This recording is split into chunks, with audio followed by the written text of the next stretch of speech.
સ્થાનિક સ્વરાજ્યની ચૂંટણી બાબતની પ્રેસ કોન્ફરન્સમાં આપ સર્વનું સ્વાગત છે. આપ જાણો છો એમ આગામી 26 એપ્રિલે સ્થાનિક સ્વરાજ્યની ચૂંટણી યોજાવા જઈ રહી છે. આપણા જિલ્લામાં જિલ્લા પંચાયત, તાલુકા પંચાયત અને કેશોદ નગરપાલિકા એમાં આ ચૂંટણી યોજાવાની છે. આ ચૂંટણીનો જે સમય છે એ સવારે 7 વાગ્યાથી ચૂંટણી એટલે કે મતદાનની કામગીરી શરૂ થશે અને સાંજે 6 વાગ્યા સુધી ચાલશે. આ માટે જરૂરી સ્ટાફનું ડિપ્લોયમેન્ટ પણ કરી લેવામાં આવ્યું છે. જરૂરી જે EVM છે એ પણ સંબંધિત આરોને આપણે પહોંચાડી દીધા છે. એની બાબતની જાણકારી તમામ ઉમેદવારશ્રી, રાજકીય પક્ષ તમામને કરી દેવામાં આવી છે. આજે ખાસ તો આપના માધ્યમથી તમામ મતદારોને મારે અપીલ કરવાની છે કે 26 તારીખે આપના બિઝી શેડ્યુલમાંથી થોડો સમય કાઢી અને લોકતંત્રના પર્વની ઉજવણી કરો અને મતદાન અચૂક કરો. જેમ મેં કીધું, સવારે 7 વાગ્યાથી લઈને સાંજે 6 વાગે એટલે દિવસ દરમિયાન 11 કલાક જેટલો સમય છે કે જેમાં આ મતદાન થઈ શકશે. તો મને ખાતરી છે કે મતદારો એમાં હોંશે હોંશે ભાગ લેશે અને મોટા પ્રમાણમાં મતદાનની આ કામગીરીમાં સહકાર આપશે. મતદાનના દિવસે અમુક તકેદારી રાખવા માટે પણ મારી ખાસ મતદારોને એક વિનંતી છે. એક કે આપ જ્યારે મતદાન કરવા જાઓ ત્યારે આપની પાસે ચૂંટણી પંચ દ્વારા આપવામાં આવેલું ચૂંટણી કાર્ડ હશે, એ ઓરિજિનલ આપ લેતા જશો. જો આપણી પાસે કોઈપણ કારણસર ચૂંટણી કાર્ડ ન હોય તો ચૂંટણી પંચે બીજા 14 જેટલા અલગ અલગ દસ્તાવેજ નક્કી કર્યા છે, જેમાં આધાર કાર્ડ છે, પાન કાર્ડ છે, પાસપોર્ટ છે, એવા અલગ અલગ દસ્તાવેજ છે. એ પણ આપ ઓરિજિનલ ત્યાં લઈ અને મતદાન કરી શકો છો. મતદાનના દિવસે બીજી ખાસ વિનંતી એ છે કે આપ આપના મોબાઈલ, કેમેરા વગેરે લઈને ન જશો, કારણ કે મતદાન મથકમાં એની સાથેનો પ્રવેશ જે છે નિષેધ હોય છે, એમાં એની સાથે પ્રવેશ કરવા દેવામાં આવતો નથી. આપ આપનું જે નામ છે મતદાર યાદીમાં અચૂક જોઈ લેશો. એના માટે અમારી હેલ્પલાઇન છે 1950 પર આપ સંપર્ક કરી શકો. સાથે સાથે સ્ટેટ ઇલેક્શન કમિશનની વેબસાઇટ છે, એના પર પણ આપ સંપર્ક કરી શકો છો.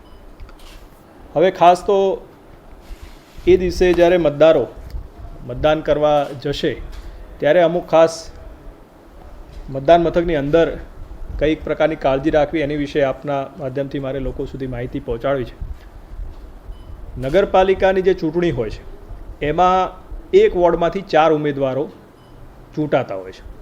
એટલે કે એક મતદારે વધુ 4 ઉમેદવારોને એને મત આપવાનો હોય છે. એટલે મતદાર જ્યારે એના મતકુટીરમાં જાય એટલે આ પ્રકારનું BU હોય અને એ BUમાં જે મતદારોનું નામ, સિમ્બોલ ને બધું હશે. એટલે એમાં વધુ 4 ઉમેદવારની સામે એ બટન વાદળી કલરનું દબાવી શકે અને પછી અચૂક આ રજિસ્ટરનું બટન એને દબાવવું પડે, તો જ એનો મત જે છે એ રજિસ્ટર થાય. કોઈ મતદાર માન લો કે કોઈ અહીંયા બટન દબાવી દે ઉમેદવારની સામે, 2 ઉમેદવાર, 3 ઉમેદવાર કે 4 ઉમેદવાર, અને રજિસ્ટરનું બટન ન દબાવે તો એનો જે મત છે એ રજિસ્ટર થતો નથી. એટલે નગરપાલિકાના મતદારોએ આ બાબતમાં વિશેષ કાળજી રાખવા માટેની મારી ખાસ વિનંતી છે. ઘણીવાર એવું થાય કે કોઈ મતદાર જે છે એ ભૂલથી એને ચોઈસ ન કરવો હોય એવા મતદારની સામે બટન દબાવી દે અને એને લાગે કે મારાથી આ ભૂલથી થઈ ગયું છે, તો રજિસ્ટરનું જે બટન છે એ દબાવતા પહેલાં જે ભૂલથી બટન દબાઈ ગયું છે જે ઉમેદવાર, એની પર એ ફરી ક્લિક કરશે તો એ ડિસિલેક્ટ થઈ જશે અને પછી એ પોતાના ચોઈસના ઉમેદવાર જે છે એની સામે કરી અને છેલ્લે રજિસ્ટરનું બટન દબાવશે એટલે એનો જે મત છે એ રજિસ્ટર થઈ જશે. જ્યારે વાદળી બટન દબાવશે ત્યારે બીપ, જે અવાજ, લાઇટ, આ બધું તો એ થશે જ. જિલ્લા તાલુકા પંચાયતમાં જે મતદારો છે એમને ખાસ વિનંતી કે તમે જ્યારે પોલિંગ સ્ટેશનમાં જશો ત્યારે 2 મતકુટીર હશે. એક હશે જિલ્લા પંચાયતમાં મતદાન માટેની અને બીજી હશે તાલુકા પંચાયત માટે. તો જિલ્લા પંચાયત માટેની જે મતકુટીર હશે એ પહેલાં હશે, એના પછી તાલુકા પંચાયતની મતકુટીર હશે. જિલ્લા પંચાયતમાં જ્યારે એ મતકુટીરમાં જશે ત્યારે આ પ્રકારનું જે BU છે એમાં મતપત્ર સફેદ કલરનું હશે આવું, અને તાલુકા પંચાયતની મતકુટીરમાં જશે એટલે ત્યાં આવું ગુલાબી કલરનું મતપત્ર છે, એટલે એનાથી તરત એને ખબર પડે. એટલે પહેલાં જ્યારે જિલ્લા પંચાયતના મતકુટીરમાં જશે, ત્યાં જે ઉમેદવાર હશે એની સામે વાદળી બટન દબાવશે, બીપ અવાજ આવશે, લાઇટ થશે અને એનો વોટ રજીસ્ટર થશે. અને એ પૂરું કર્યા પછી એ તાલુકા પંચાયતની મતકુટીરમાં જશે અને ત્યાં એ પોતે બટન દબાવી અને મત આપી શકે. આમાં બટન દબાવ્યા પછી રજીસ્ટર કરવાની કે એ પ્રકારની આમાં કોઈ મુદ્દો આમાં રહેતો નથી. એ માત્ર નગરપાલિકા જે છે એમાં જ આપણે લાગુ પડે છે.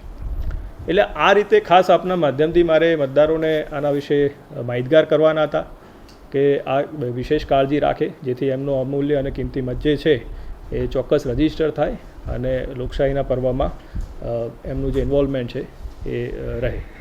સાથે સાથે તમે જાણો છો કે અત્યારે ગરમીની સિઝન છે અને દિવસે દિવસે ગરમી વધી રહી છે. અમારી એક્સપેક્ટેશન એ છે કે 26 તારીખે પણ ખૂબ વધારે ગરમી રહેશે.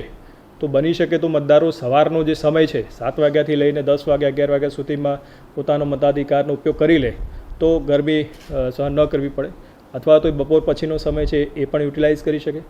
પરંતુ બપોરના સમયે મતદારોને તકલીફ ન પડે એના માટે જે અમારા પોલિંગ સ્ટેશન છે એની પર અમે પીવાનું પાણી છે, શક્ય હોય ત્યાં છાંયડો છે, હેલ્થના સ્ટાફની મદદથી અમે ORS પાવડર, અમારા હેલ્થના સ્ટાફની પણ એ ત્યાં નિમણૂક કરી છે જેથી કોઈ તકલીફ ન પડે. સાથે સાથે આ વખતે રાજ્ય ચૂંટણી પંચની એક ખાસ સૂચના છે, કારણ કે આપ જાણો છો કે મોટાભાગના આપણા જે મતદાન મથકો હોય એ સ્કૂલ કે એવા પ્રિમાઇસીસમાં હોય અને એમાં 1 કે 2 રૂમ એવા હોય કે જેમાં આપણે પોલિંગ સ્ટેશન તરીકેનો ઉપયોગ કરતા હોય અને બાકીના રૂમ આપણે વાપરતા નથી હોતા. તો આ વખતે એવી પણ સૂચના છે કે વેઇટિંગ રૂમ તરીકે આપણે અમુક રૂમ ખોલી દઈએ કે જેથી મતદારોને તડકામાં ઊભા ન રહેવું પડે અને વેઇટિંગ રૂમમાં ત્યાં બેસે, ત્યાં પંખો છે, આ બધી સુવિધા હોય એટલે એમને ગરમીમાં તકલીફ ન પડે અને ત્યાંથી જે લાઈન જે છે એ આપણું જે મતદાન મથક છે ત્યાં સુધી જાય અને એ વોટ કરી શકે. એટલે એ પ્રકારની પણ ચૂંટણી પંચે સૂચના આપી છે અને એની અમલવારી પણ આપણે કરી છે. મતદાન જાગૃતિના પણ કાર્યક્રમો ચાલી રહ્યા છે, એના મારફતે આપણે મતદારોને જાગૃત કરી રહ્યા છે. એટલે અલગ અલગ એક્ટિવિટીઝથી મારફતે આપણે સૌએ મતદારોને કોઈ તકલીફ ન પડે એના માટેનું સુચારું આયોજન કરી છે. ફરીથી તમામને વિનંતી છે કે 26 તારીખે આપ અચૂક મતદાન કરશો.